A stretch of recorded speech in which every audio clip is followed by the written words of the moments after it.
the U.S. Air Force has all but given up on retiring the A-10 Warthog close air support jet. Instead, the flying branch is upgrading the tough ground attackers so they can fight and survive in high-intensity combat. The Air Force had hoped to begin retiring its 281 A-10s starting in 2015. But Congress blocked the effort. Now the A-10 is safe even as the Air Force considers retiring other plane types.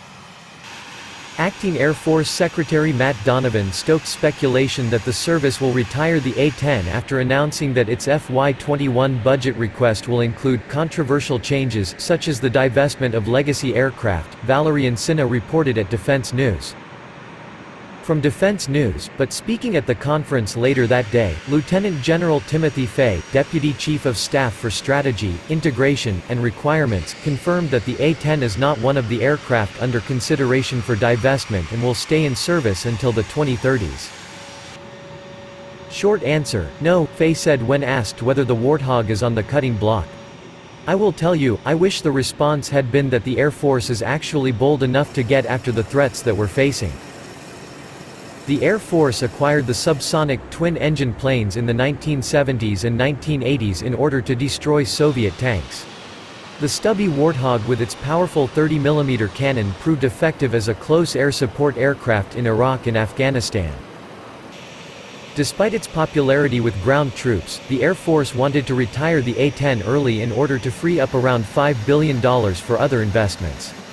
Now that retirement is off the table, the service is moving ahead with a wide range of upgrades meant to keep the Warthog relevant into the 2030s.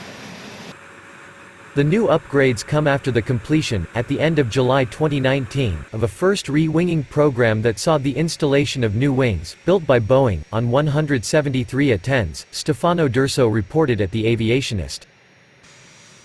From the Aviationist, according to the Air Force Materiel Command, the upgraded wings should last for up to 10,000 flight hours without requiring a depot inspection. 1 month later, the U.S. Air Force awarded Boeing a second contract, worth up to $999 million, that will provide up to 112 new wing assemblies, completing the re-winging of all 281 A-10s currently in inventory. The A-10s also are getting new weapons, avionics, and sensors, D'Urso explained. As D'Urso noted, the Air Force, in fact, has recently started fielding a new improved version of the Thales Visionix Scorpion helmet-mounted display system, used by A-10 pilots following the helmet-mounted integrated targeting program in 2012. The main modification is the replacement of the original magnetic tracking sensor with a new sensor known as HOBIT, Hybrid Optical-Based Inertial Tracker, which should track pilot head movements more accurately. A second major upgrade is the integration of the GBU-39 small-diameter bomb in the A-10's arsenal. Until now the A-10 was limited to carry only a single weapon on each pylon. By using the BRU-61, a rack, the A-10 will be able to carry 4 SDBs on each weapon pylon, becoming a bomb truck that can release these standoff weapons to neutralize threats as far as 50 miles in the target area before starting to provide close air support to ground troops. Warthogs finally are getting Link 16 datalinks, too. D'Urso explained. With the integration of Link 16, the A-10 will be able to communicate and exchange data with all other legacy air assets, namely tactical jets, electronic warfare aircraft, bombers, and AWACS, as well as the F-35. Finally, there's a new radar, a first for the type.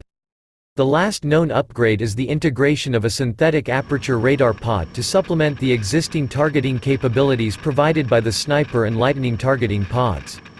While not officially confirmed, the pod in question could be the AN/ASQ-236 Dragon's Eye active electronically scanned array radar pod, already operational on the F-15E Strike Eagle.